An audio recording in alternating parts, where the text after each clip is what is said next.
iQOO 15 का long term review चाहते हो? आ जाओ, बता दूंगा। 73,000 रुपए में ये फोन कैसा है जानना चाहते हो? आ जाओ, बता दूंगा। स्वागत तो करो हमारा।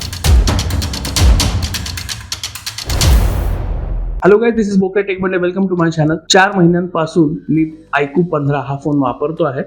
दोस्तों 4 महीनों से मैं ये फोन इस्तेमाल कर रहा हूँ और आज मुझे लगता है एक लॉन्ग टर्म रिव्यू के लिए मैं पूरी तरह से तैयार हूँ.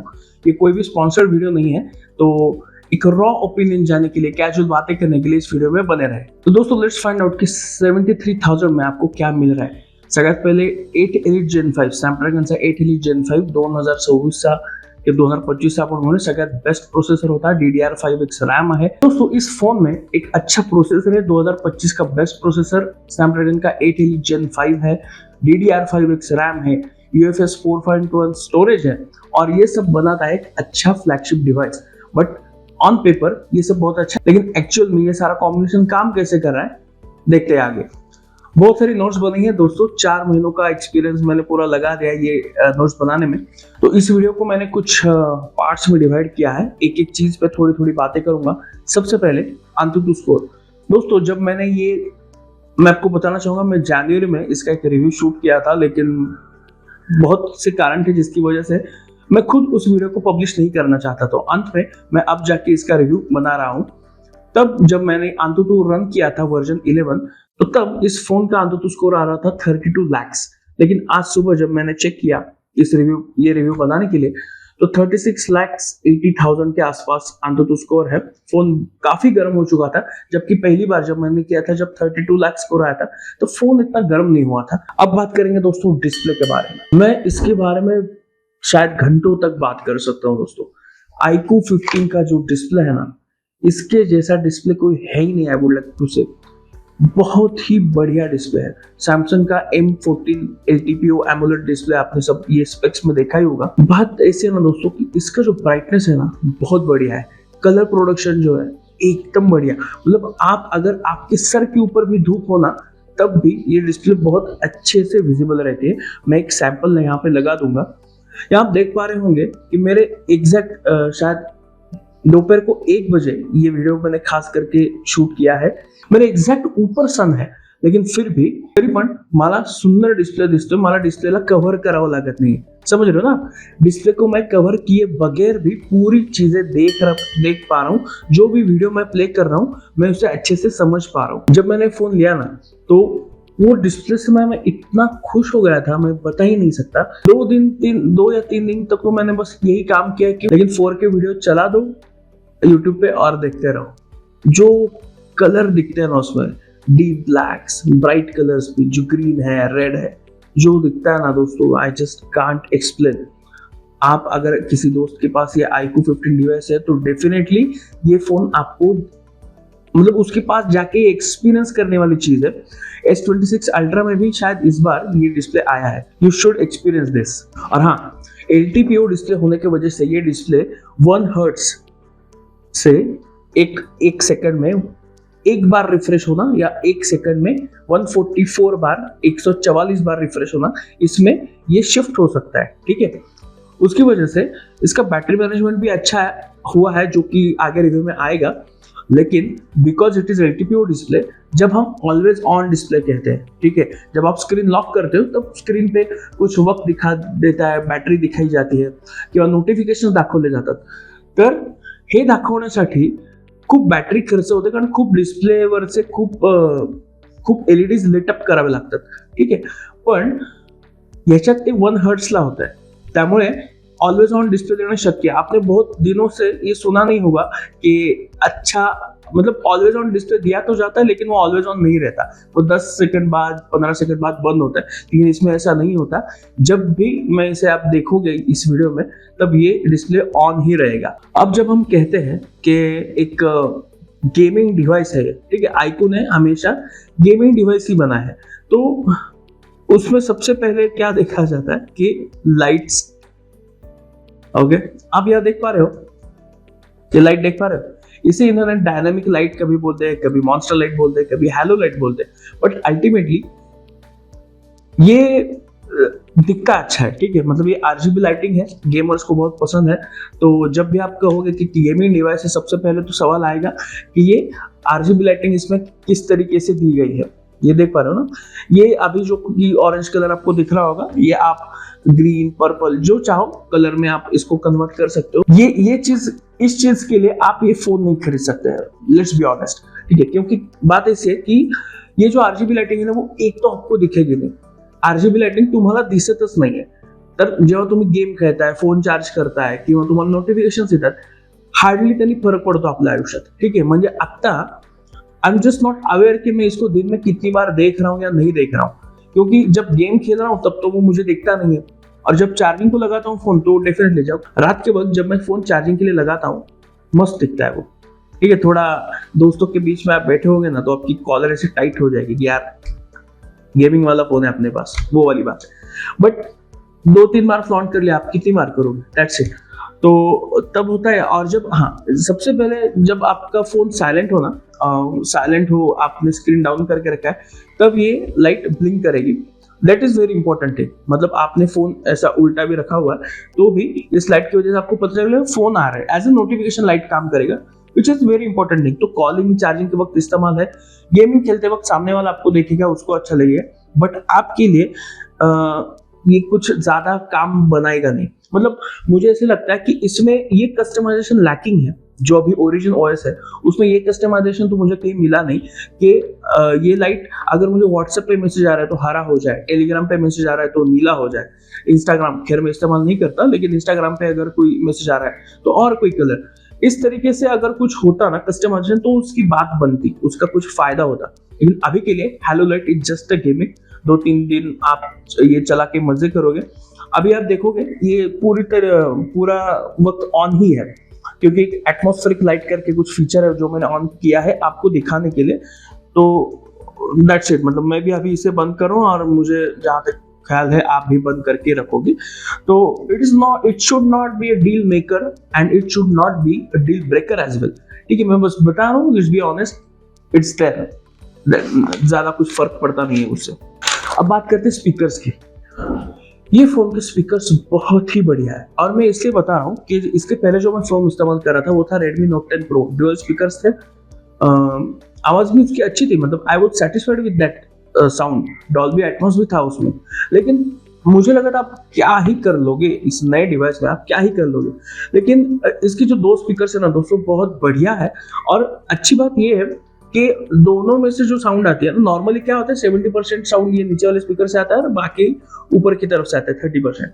बट इसमें जो उन्होंने मैनेज किया ना बहुत अच्छा है। तो ऐसे लगता नहीं कि एक जगह से ज्यादा आवाज आ रही है, दूसरी जगह से कम आ रही है। तो जब आप एक रूम में बैठे हो, 2 लोग कुछ फिल्म देख रहे हो या फिर कोई कंटेंट कंजम्पशन हो रहा है, तो इसकी जो आवाज है बहुत ही बढ़िया आती है। You will love it. मतलब आपको कभी लगेगा नहीं कि यार एक छोटा स्पीकर मेरे पास होना चाहिए था, ऐसा बिल्कुल नहीं लगेगा। स्पीकर्स बहुत अच्छे दिए हैं।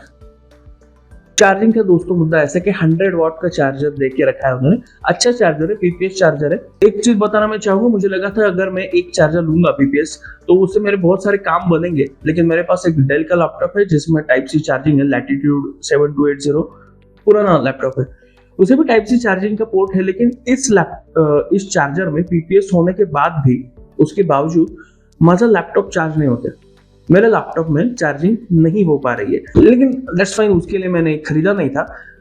मेरे फोन को, इस iQOO 15 को, वो चार्जर 100 वॉट का 55 मिनट्स लेता है पूरा चार्ज करने के लिए। बट बात ऐसे ना दोस्तों कि अगर देखिए 7000 mAh की बैटरी है तो उसके हिसाब से 55 मिनट बहुत ही आइडियल टाइम है चार्ज होने के लिए। लेकिन अगर आपका फोन 20% है, आपको कहीं जाना है, तो जैसे हम लोग नॉर्मली गणित लगाते हैं कि तब तक हम नहा रहे हैं तब तक जितना चार्ज हो जाए चल जाएगा, तो उस तरीके से आप देखोगे तो 20% to 80% 30 मिनट में हो जाता है, and that is quite enough. अब इतनी बड़ी बड़ी बैटरीज आना शुरू हुआ है ना दोस्तों। रियलमी 10,000 mAh का फोन लॉन्च कर दिया, नॉट 6 आ गया, कुछ 9000 mAh की बैटरी है, तो उसके सामने मुझे लग रहा है 7000 mAh कुछ कम ही है ऐसा लग रहा है, लेकिन है नहीं। अगर आप एक नॉर्मल यूजर हो जो इंस्टा बहुत देख रहा है, व्हाट्सएप का इस्तेमाल कर रहा है, फिर भी 1.5 डेज आपको ये निकाल के ही देगा, कोई भी दिक्कत नहीं होगी। मैं इस तरीके का यूजर हूँ दोस्तों कि मैं दिन में ऑन एन एवरेज 1 से 1.5 घंटा कंटेंट वॉच करता हूँ। बाकी जो भी मैं सुनता हूँ, बाकी कुछ मैसेज वगैरह करना, मैसेजिंग ऐप्स इस्तेमाल कर लिया, हफ्ते में तो इतना ही होता है, वीकेंड में थोड़ा इस्तेमाल ज्यादा होता है। तो वीकडेज में मैं कहूंगा कि मुझे 2 दिन मतलब 48 आवर्स कुछ भी करके टिक के बैटरी बैकअप देता है। मतलब आज रात को मैंने चार्ज किया ना, कल रात तक मेरा फोन 50% होगा, परसों रात को मैं चार्ज पर लगाऊंगा विदाउट एनी एंजाइटी। मतलब शाम के वक्त अगर मेरे फोन में बैटरी 10% भी बची है ना 7 बजे, तो भी मुझे एंजाइटी आएगी ही नहीं कि यार अब क्या करूं, पावर बैंक कहाँ है। और इसमें एक अच्छा फीचर है, जब फोन की बैटरी 1% हो जाती है तब ये सारे फीचर्स बंद कर देता है, लेकिन फिर भी फोन ऑन रहता है। अगर आपको कोई इमरजेंसी कॉल करना हो या फिर आपको यू आर एक्सपेक्टिंग कॉल, तो वो कॉल आएगा और आप बात भी कर पाओगे। ये बहुत अच्छा फीचर इन्होंने दिया है, इसके पहले किसी यूजर इंटरफेस में नहीं देखा था और किसी कस्टम रॉम में भी नहीं देखा, तो ये मुझे बहुत अच्छा लगा। थॉटफुल है, 1% होने के बाद सारे एक फंक्शन ऑफ सिर्फ कॉल आएगी या आप कर पाओगे। तो बैटरी बैकअप के मामले में I am more than happy. इसका जो रैम मैनेजमेंट है ना दोस्तों, एक्सेप्शनल है। 12 GB का रैम वाला वेरिएंट मैंने लिया है, 12 GB 256 GB, एक्सेप्शनल है। ये मैं इसलिए कह रहा हूँ कि अगर आज रात को मैंने कुछ, मान लो कि मैं अमेजोन पे कोई प्रोडक्ट सर्च करूँ, मैंने एक प्रोडक्ट खोल लिया, तो मुझे काम आ गया कुछ, मैं भूल गया, मैं किसी और ऐप में चला गया, फिर मैं सो गया, मैं ऑफिस गया, ऑफिस में जाकर जब दोपहर को मुझे याद आता है अरे वो प्रोडक्ट ऑर्डर करना था, मैंने करना किया ही नहीं, तब जब मैं जाके अमेजोन खोलता हूँ वो उसी पेज पर रहता है दोस्तों। इतने 12-13 घंटों तक उसने ये ऐप अपने रैम में रखी। मतलब आप जहां पे थे ना वही से ये ऐप शुरू होगी, कोई रिफ्रेश नहीं होगा, कुछ नहीं। बहुत ही बढ़िया ऐप मैनेजमेंट है, आई मीन रैम मैनेजमेंट है। अगर आपको ये वीडियो अच्छी लग रही है, यहाँ तक आपने देख लिया है, तो प्लीज लाइक करना वीडियो को, और ऐसे ही लॉन्ग टर्म रिव्यूज के लिए चैनल को सब्सक्राइब करके रखो यार। और किस चीज के रिव्यू चाहिए, क्या आप सोचते हो, कमेंट्स में लिखा करो। मैं एक पॉइंट ऐड करना चाहूंगा यहाँ पे, वाईफाई का जो रिसेप्शन है ना दोस्तों, इधर कुछ बहुत ही बड़ा तीर मार लिया, पता नहीं क्या किया है, लेकिन ऐसी जगह पे जहां मुझे नेटवर्क्स बहुत कम आते थे, या फिर जो हम कहेंगे कि 5 टावर में से 2 टावर आ रहे हैं रेंज वाले, दो गाड्यांचं नेटवर्क येत आहे एखाद्या जागी, तो इस फोन में मुझे वहां पे फुल नेटवर्क आ रहा है, फुल नेटवर्क, 5 गाड़ी नेटवर्क येत है। आई डोंट नो उन्होंने क्या किया है, मतलब दो आई अगर लॉन्च इवेंट में उन्होंने बहुत कुछ बताया था, ये कुछ किया है, वो कुछ किया है, whatever it may be, but जो भी किया है बहुत बड़ा तीर मार लिया। रेंज के मामले में वाईफाई के इसमें बहुत ही बढ़िया नेटवर्क आते हैं। UFS 4.1 होने की वजह से, मतलब I have shifted from UFS 2.2 to 4.1, तो मेरे लिए तो बहुत बड़ी लीप है। तो जब भी मैं कोई बड़ी फाइल डाउनलोड कर रहा हूँ 2.5 GB की, 4 GB की, या फिर उससे भी बड़ी, not study material, if you know, ऐसी कोई मैं फाइल डाउनलोड कर रहा हूँ, या फिर कोई कस्टम रॉम की फाइल जो 2.5 या 3 GB की होती है, 3 से 4 मिनट में डाउनलोड हो जाता है यार। मतलब जो इंटरनेट है वो भी फास्ट है, लेकिन वो उस स्पीड से डाउनलोड भी तो होना चाहिए। तो इसका जो स्पीड है, बहुत ही बढ़िया स्पीड आ रहे हैं इसके। मेरे ख्याल से कुछ रीड एंड राइट स्पीड मैंने जब चेक किया था 1.5 GB के आसपास कुछ उसका स्कोर आ रहा था। कैमरा, तो यहां तक आप बने हो तो मुझे पता है कि आप कैमरा के बारे में जानना चाहते हो। दोस्तों, जब हम कहते हैं कि एक गेमिंग फोन हम खरीद रहे हैं, ठीक आहे, जेव्हा आपण एक गेमिंग फोन घेतो तेव्हा आपल्याला अपेक्षित असतं थोडंसं कॅमेरा चांगला नसेल, आणि त्याची उदाहरणं पण आहेत। पोकोचे फोन तुम्ही बघितलेत किंवा इन्फिनिक्स GT सीरीज बघितलीत, तो उसमें बाकी मतलब हार्डवेयर सब अच्छा होता है, गेम्स अच्छे रहते हैं, गेम अच्छा खेल पाते हो आप, लेकिन आपको फोटोग्राफी में, वीडियो में आपको थोड़ा कॉम्प्रोमाइज करना पड़ता है। तो इसमें कैसा हाल है जानते हैं। तो सबसे पहले इनके पास ये बेनिफिट है, आईक्यू के पास, उनके पास वीवो का एल्गोरिदम है, ठीक है। तो मैं कहूंगा कि not the best photographs but near to best photographs आप इससे खींच पाओगे। और अगर आप प्रो मोड इस्तेमाल करना जानते हो तो ऑब्वियसली जैसा आप चाहो वैसा फोटो आप खींच ही सकते हो। मुझे एक बात पता चले, आपको वो लॉन्ग एक्सपोजर वाले शॉट्स पता है, आपने लॉन्ग एक्सपोजर कभी इस्तेमाल किया है, वो ऑप्शन इस फोन में है ही नहीं। I don't know why. मेरे पास एक दूसरी डिवाइस है, आईक्यू का ही Neo 10R है, ठीक है, 30,000 में लॉन्च हुआ था वो, उसमें लॉन्ग एक्सपोजर शॉट ले सकता हूँ मैं, लेकिन इसमें इनबिल्ट नहीं है। बट बिकॉज मैं प्रो मोड इस्तेमाल करता हूँ तो मैंने वो फोटो खींच लिया, बट होना चाहिए था, नहीं है, याद आ गया, बता दिया। To sum up about the camera, I will say कि it is a very good camera, ठीक है, this is not at all a deal breaker. मैं कुछ सैंपल्स यहाँ पे लगा दूंगा, बट बात ऐसे ना कि कैमरा के लिए शायद एक अलग वीडियो भी बनाना पड़ सकता है, आई डोंट नो। अगर आप कहोगे तो मैं बना दूंगा, आप लिंक कमेंट्स में मेंशन कर देना अगर आपको जरूरत लगती है तो। अभी जो मैंने मुद्दे यहाँ पे लिखे हैं उस हिसाब से मैं बताना चाहूंगा जो मैंने एक्सपीरियंस किया। कैमरा अच्छा है बट लेटेस्ट अपडेट के बाद मुझे लगता है थोड़ा बिगड़ गया है। मैं यहाँ पे एक सैंपल लगाने वाला हूँ। जब भी आप पोर्ट्रेट मोड में वीडियो खींच रहे हो ना, बहुत ही ग्रेनी जो दिखता है, मतलब जो आप देख रहे हो स्क्रीन पे, जो आप देख रहे हो फोटो कैसे आ रही है, बहुत ज्यादा ग्रेनी दिखता है। मतलब ऐसा लगता है कि बकवास फोटो आने वाली है एकदम। हालांकि फोटो खींचने के बाद, प्रोसेसिंग हो जाने के बाद फोटो अच्छी आती है, लेकिन पहले ना वो जो दिखता था वही फोटो आता था इमीडिएटली। अब क्या हो रहा है, वो ग्रेनी दिखता है, फिर फोटो निकलता है, उसकी थोड़ी देर बाद, मतलब 4 या 5 सेकंड के बाद मुझे फोटो मिलती है जो अच्छे फोटो अच्छे। But I am not expecting this from a flagship device. इसमें स्नैपड्रैगन 8 Elite Gen 5 है, DDR5 रैम है, उसके बावजूद अगर इसमें प्रोसेसिंग में वक्त लग रहा है, इट्स नॉट गुड यार। इसमें जो कलर पैलेट है वो विविड करके या ओरिजिन करके उन्होंने कुछ ऑन करके दिया था। आसमान इतना नीला है भी नहीं, कहीं पे भी उतना नीला दिखा रहा था। तो ये मुझे एक दिन तो गया समझने में कि यार इसको नेचुरल पे करना पड़ेगा, तब जाके थोड़े नेचुरल फोटोज आने लगी। लेकिन आजकल अपडेट के बाद जो नेचुरल फोटोज है वो डल सी लगने लगी है। तो इट इज ऑलवेज बेटर कि प्रो मोड सीख जाओ, कैसे फोटो खींचना है, आप जैसा चाहोगे वैसा आप खींच पाओगे। बाकी एआई में कुछ मोड है, spring, summer, autumn, winter etcetera, that's just gimmick. आप 1-2 बार इस्तेमाल करोगे, उसके बाद छोड़ दोगे। So nothing great.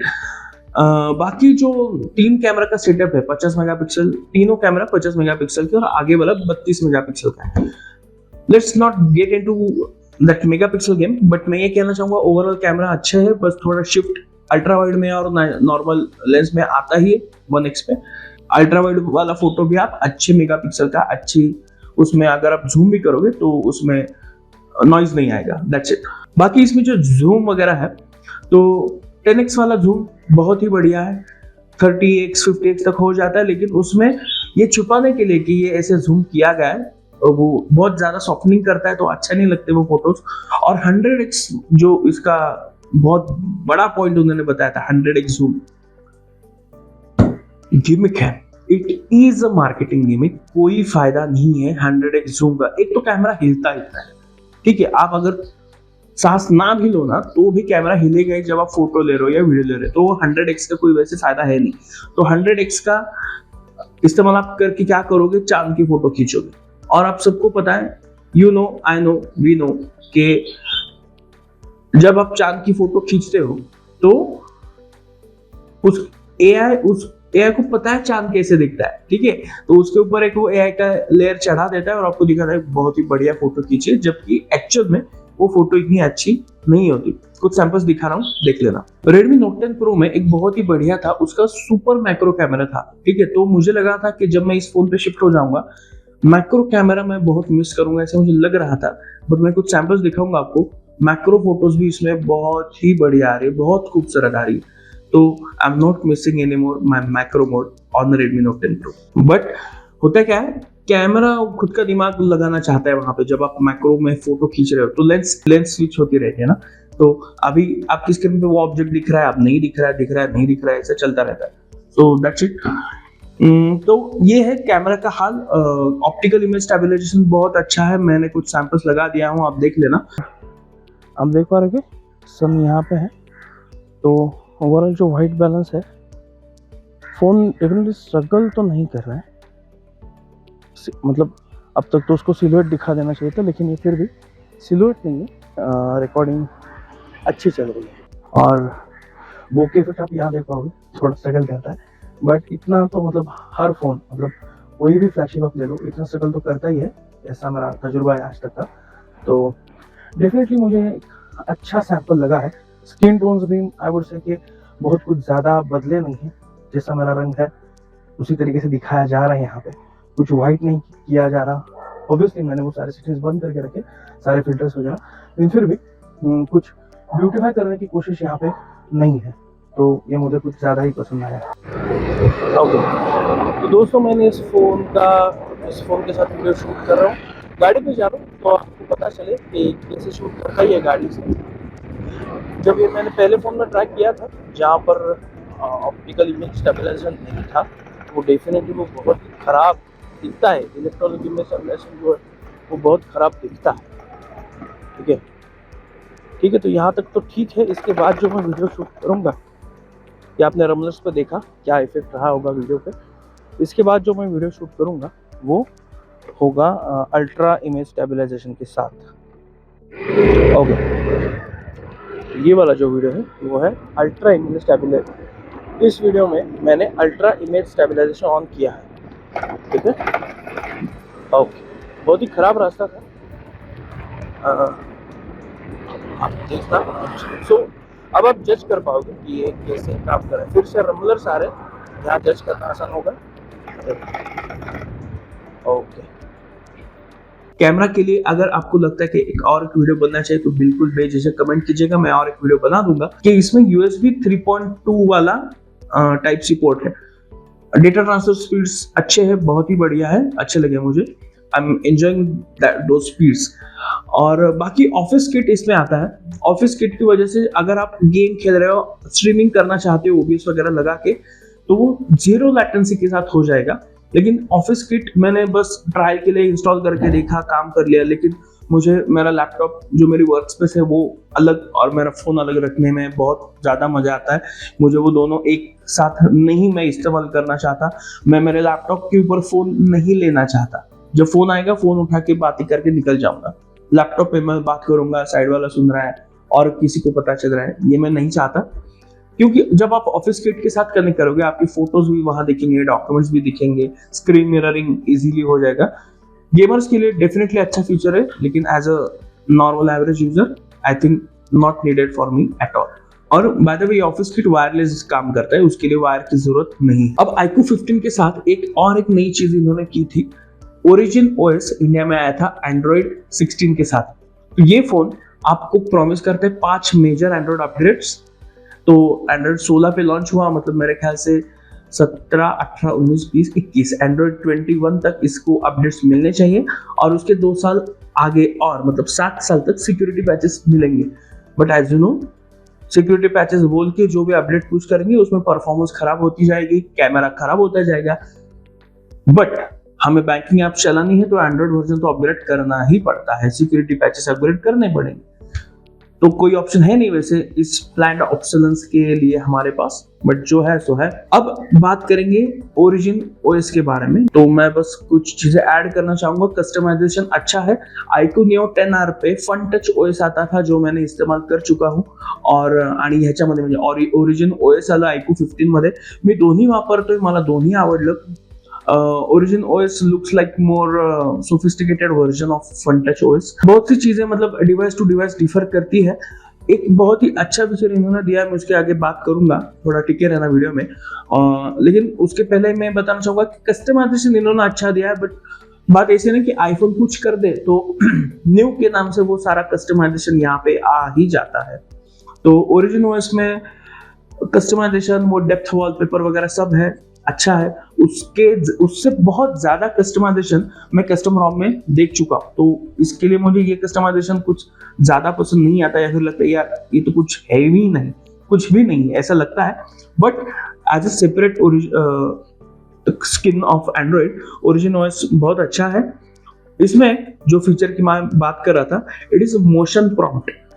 ये पता नहीं कोई इसके बारे में बात नहीं कर रहा है। मोशन प्रॉम्प्ट आप सेटिंग में डाल के चेक कर लो।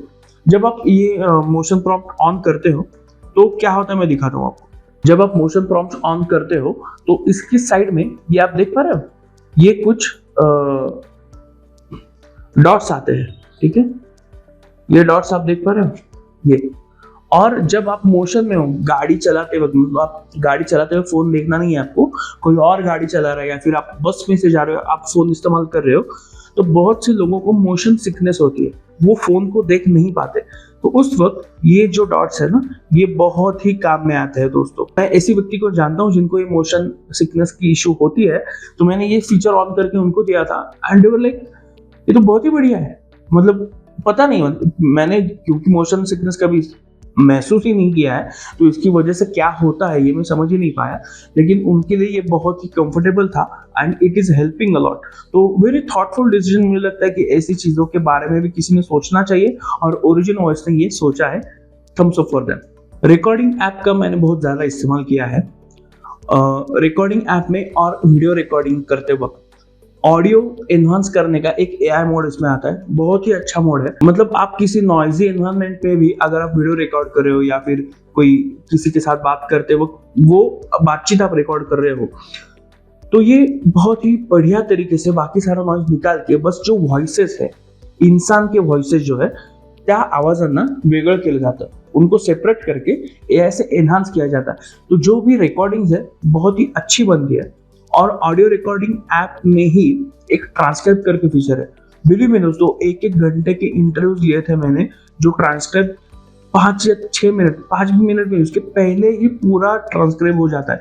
मतलब वो इंटरव्यू टाइप करने की जरूरत ही नहीं पड़ी।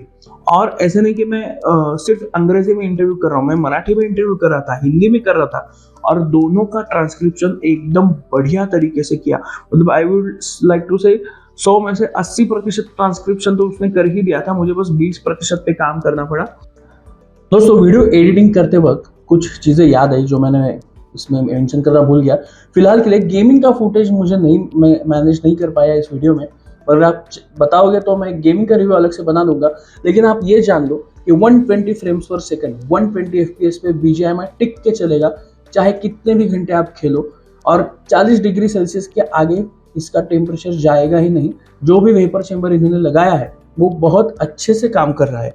लेकिन दोस्तों, मैं गेमिंग के लिए ये चीज़ बताना चाहूँगा, एक चैनल है यूट्यूब पर जुनैद गेमर करके, उन्होंने अभी एक अच्छा गेमिंग रिव्यू बनाया है इस फोन का। ये मुझे अभी एडिटिंग करते वक्त मैंने देखा तब पता चला। तो इस फोन का गेमिंग परफॉर्मेंस जानने के लिए आप वो वीडियो जरूर चेकआउट कर सकते हो, मैं डिस्क्रिप्शन में भी उसकी लिंक लगा दूंगा। और दोस्तों, इसमें जो वाइब्रेटर दिया गया है ना, ड्यूअल एक्सिस वाइब्रेशन मोटर जैसा कुछ नाम है उसका, 4D वाइब्रेशन देता है ये। और बिलीव मी, इसके जब आपको इस वाइब्रेशन की आदत पड़ जाएगी ना, तो इसके आगे बाकी किसी भी फोन का वाइब्रेशन आपको एकदम बकवास लगेगा, अति सामान्य, खूपच। म्हणजे ह्याच्यापेक्षा सुंदर व्हायब्रेशन आता मला कुठल्याही फोनमध्ये सापडलेलं नाहीये। और चार्जिंग के बारे में मैं एक चीज़ बताना चाहूँगा आपको कि it is not always suggested कि आप अपने फ़ोन को हाई स्पीड से चार्ज करो। दो उन्होंने हाई स्पीड का, हाई वाट का चार्जर दे के रखा है, बट अल्टीमेटली कभी ना कभी ये अपनी बैटरी की हेल्थ पे असर करता रहता है, बैटरी की हेल्थ कम होती रहती है। तो अगर आपके पास वक्त है तो इन्होंने यूजर इंटरफेस में ही ये ऑप्शन देके रखा है कि जब आप चार्जिंग कर रहे हो फोन की, तभी आप चूज कर सकते हो कि आपको हाई स्पीड चार्ज करना है या लो स्पीड पे चार्ज करना है। तो मतलब 4-5 घंटों में फोन चार्ज हो जाएगा और अल्टीमेटली लॉन्ग टर्म यूसेज में आपकी फोन की बैटरी अच्छी रहेगी। तो दोस्तों, इसमें जो वन हैंडेड मोड है ना, इसे मैं एक हाथ से इस्तेमाल कर पा रहा हूँ, ठीक है। तो अभी फिलहाल एंड्रॉइड 15 में 16 में जो native one handed mode Google ने दिया है, उसमें क्या हो रहा है कि ये जो पूरी स्क्रीन है ना, ये पूरी स्क्रीन ऐसे हाफ में बढ़ जाती है। तो यहाँ तक मेरा अंगूठा ऐसे भी नहीं पहुंच पा रहा है, ठीक है। तो ये बहुत इजीली वन हैंडेड मोड में चला जाता है और आप एक हाथ से पूरा फोन ऑपरेट कर सकते हो। कॉल रिकॉर्डिंग के बारे में बात करेंगे दोस्तों, इसमें गूगल का नेटिव डायलर नहीं है, iQOO का खुद का डायलर है। तो इसका मतलब ये कि जब भी आप फोन का कॉल का रिकॉर्डिंग करोगे तो without any announcement that this call is being recorded, आप रिकॉर्डिंग कर पाओगे। ये करना वैसे गलत है, बट इसमें ऑप्शन है, तो बता दें। बोक्या में जो सी है वो है कंसिस्टेंसी के लिए, तो that's why I am sorry कि बहुत दिनों में मैंने कोई वीडियो लाया नहीं है, लेकिन स्टिल थैंक्स फॉर वॉचिंग। मिलते हैं अगले वीडियो में। दिस इज बोक्या tech Monday signing off, till the next one, bye. Whatever.